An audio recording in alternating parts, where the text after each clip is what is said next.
strikes you, it imposes things on you, you still have a choice. Ce jour-là, j'ai compris que ma vie ne m'appartenait plus. Ce n'est pas une phrase écrite pour émouvoir. Ce n'est pas une formule inventée pour rendre une histoire plus belle ou plus tragique. C'est une vérité nue, presque insupportable, portée pendant des années dans le silence. Et si cette phrase bouleverse autant, c'est parce qu'elle ne parle pas seulement d'amour. Elle parle d'effacement.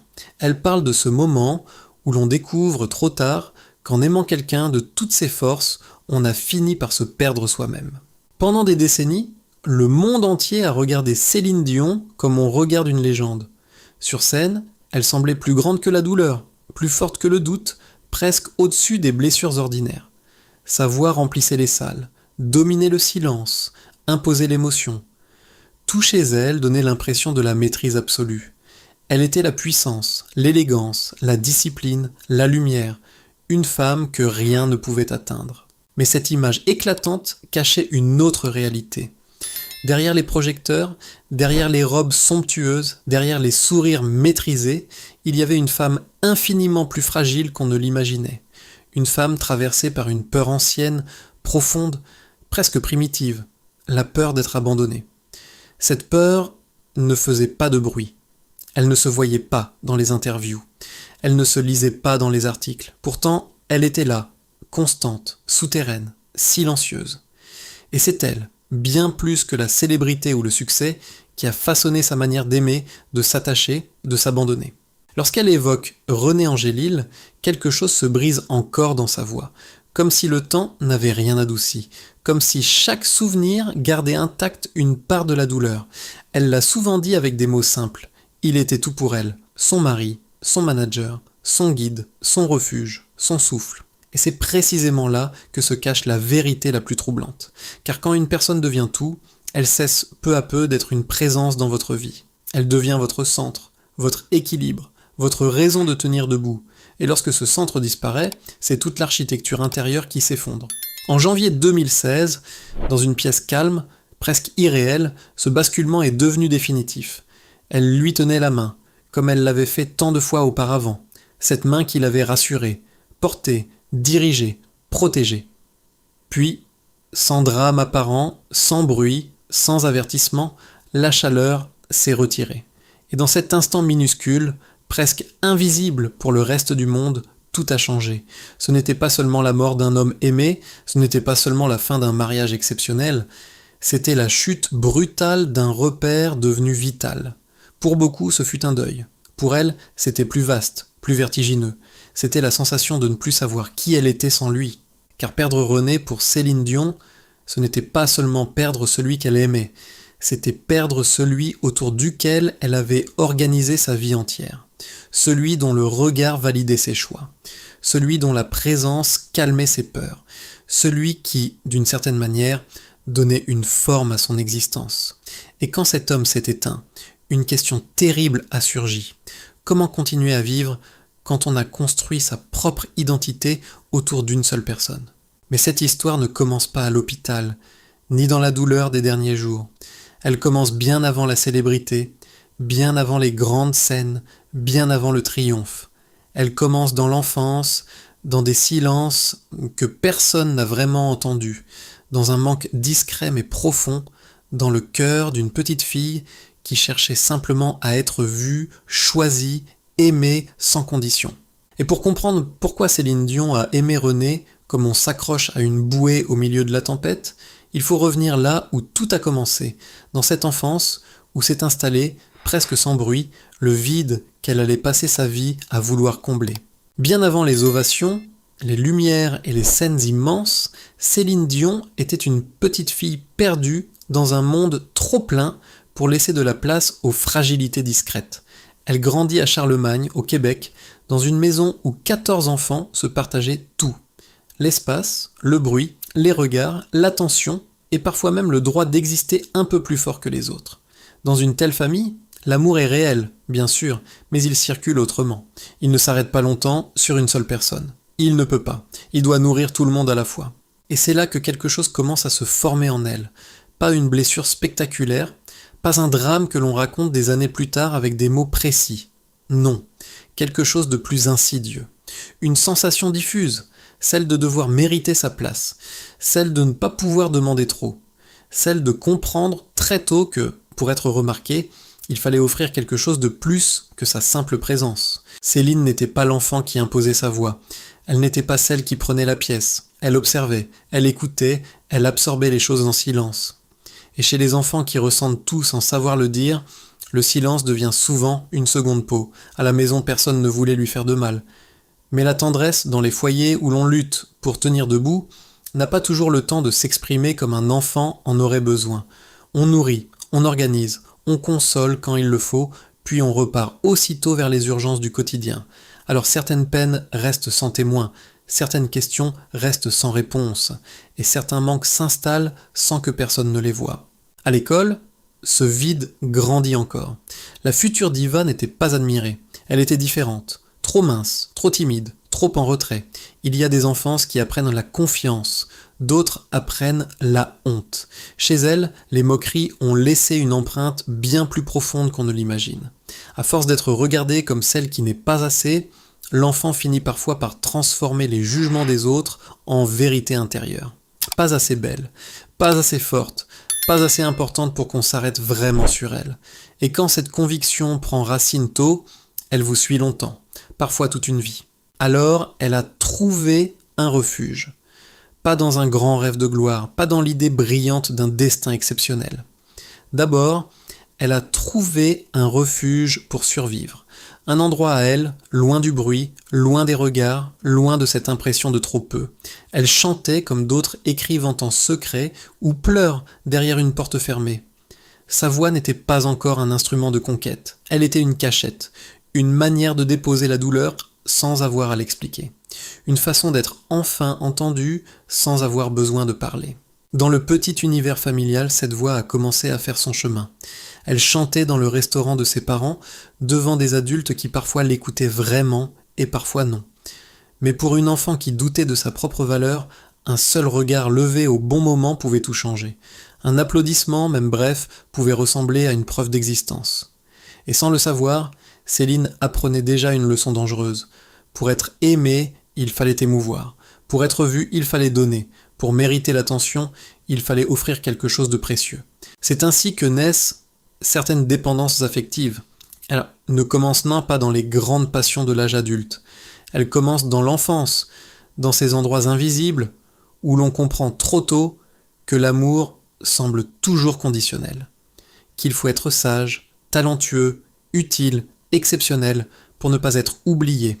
Et lorsqu'un enfant grandit avec cette idée, il ne cherche pas seulement l'amour plus tard, il cherche un port d'attache, quelqu'un qui dira enfin « je te vois, toi, et je reste ». Céline ne le savait pas encore, mais toute son histoire future était déjà en train de s'écrire dans cette douleur silencieuse. Derrière la petite fille réservée, derrière la voix qui montait peu à peu, il y avait déjà ce besoin immense d'être choisie sans avoir à lutter, d'être aimée sans devoir prouver, d'être rassurée une fois pour toutes. Et le jour où quelqu'un allait lui donner exactement cela, elle ne pourrait pas résister, parce qu'à ses yeux, ce ne serait pas seulement une rencontre, ce serait une réponse à une absence ancienne. Et cette réponse allait bientôt prendre le visage d'un homme que personne, à cet instant-là, n'imaginait encore au centre de son destin. Il existe des rencontres qui changent un destin, et puis il y a celles qui semblent réparer une blessure ancienne. Pour Céline Dion, René Angélil n'a pas seulement été l'homme qui a découvert sa voix, il a été le premier à la regarder comme si elle comptait plus que tout. Quand René reçoit la cassette envoyée par la famille Dion, il traverse lui-même une période fragile. Sa carrière n'est plus aussi solide, ses finances vacillent et il sait qu'il n'a plus droit à beaucoup d'erreurs. Pourtant, dès les premières notes, il comprend qu'il se passe quelque chose de rare. Cette voix n'est pas seulement belle, elle porte déjà une émotion profonde, presque troublante. Quand il rencontre enfin la jeune Céline, timide, réservée, les yeux baissés, il devine immédiatement un potentiel immense. Mais plus encore, il voit en elle une promesse à laquelle il décide de croire totalement. Ce geste va marquer Céline pour toujours. René ne se contente pas de l'encourager. Il prend des risques pour elle. Il mise son argent, son énergie, sa réputation. Pour le public, c'est l'histoire d'un manager visionnaire. Pour Céline, c'est bien plus que cela. C'est la première fois qu'un homme croit en elle avec une telle force. La première fois qu'elle a le sentiment d'être choisie sans hésitation. Et pour une jeune fille qui a grandi avec le besoin d'être vue, cette sensation est bouleversante. Très vite, René devient bien plus qu'un guide professionnel. Il organise sa carrière, prend les décisions, la protège, lui montre la route. Il est présent partout. Et Céline, de son côté, s'abandonne à cette présence avec une confiance absolue. Ce n'est pas seulement de l'admiration, c'est un soulagement. Avec lui, elle se sent en sécurité. Avec lui, elle a enfin l'impression de ne plus être seule face au monde. Mais c'est justement là que le lien commence à changer de nature. Au départ, René lui apporte une structure. Puis il devient son repère. Ensuite, il devient son besoin. Son regard compte plus que celui des autres. Son approbation devient essentielle. Sa présence la rassure comme rien d'autre ne l'a jamais rassurée. Peu à peu, la frontière entre la confiance, l'amour et la dépendance devient presque invisible. Quand les sentiments naissent entre eux, l'histoire paraît extraordinaire. Une jeune artiste sauvée de l'ombre par l'homme qui a cru en elle avant tout le monde. Une fidélité rare. Une relation construite contre les doutes, les regards, la différence d'âge. Sur le papier, tout semble romanesque. Mais dans la réalité, les choses sont plus complexes. Car quand une femme tombe amoureuse de celui qui l'a révélée, guidée, protégée et validée, il devient difficile de savoir où s'arrête l'amour et où commence le besoin. Aimait-elle René pour l'homme qu'il était ? Bien sûr, mais elle l'aimait aussi pour ce qu'il représentait en elle, la sécurité, la reconnaissance, la certitude d'avoir enfin de la valeur aux yeux de quelqu'un, et c'est ce qui rend leur lien si fort, mais aussi si fragile, parce qu'un amour bâti sur une telle intensité ne laisse presque aucune place à la distance, à l'équilibre, à l'indépendance. Aux yeux du monde, leur histoire ressemblait à un conte moderne, mais derrière cette image idéale, une autre vérité commençait déjà à s'écrire, une vérité plus subtile, plus dérangeante. Parfois, celui qui vous sauve devient aussi celui sans qui vous ne savez plus exister. Et lorsque leur amour entre enfin dans la lumière, il paraît parfait. Mais c'est souvent derrière les plus belles images que naissent les premières fissures. Le 17 décembre 1994, tout semble irréel. Lorsque Céline Dion entre dans la basilique Notre-Dame de Montréal, le monde a l'impression d'assister à un conte de fées. La robe est somptueuse, la cérémonie grandiose, les regards émus. Au bout de l'allée, René Angélil l'attend comme l'homme de sa vie, celui qui l'a révélé au monde, celui qu'elle aime contre tout et malgré tout. À cet instant, leur histoire paraît parfaite. Trop parfaite, peut-être, car les plus belles images cachent souvent ce qu'on ne veut pas voir. Après le mariage, la réalité ne ressemble plus à une photo figée. Elle devient plus complexe, plus trouble. D'abord à cause d'un détail que beaucoup remarquent sans oser l'approfondir. La différence d'âge. Céline est encore jeune, encore en train de devenir elle-même. René, lui, est déjà un homme façonné par ses expériences, ses échecs, ses certitudes. Dans un couple, cela ne condamne rien, mais cela crée parfois un déséquilibre silencieux. Quand l'un cherche encore sa place et que l'autre tient déjà la carte, il devient difficile de savoir où s'arrête l'amour et où commence l'influence. Et dans leur cas, ce trouble est renforcé par un fait essentiel. René n'est pas seulement son mari, il est aussi son manager, son guide, son stratège, celui qui prend les décisions les plus importantes.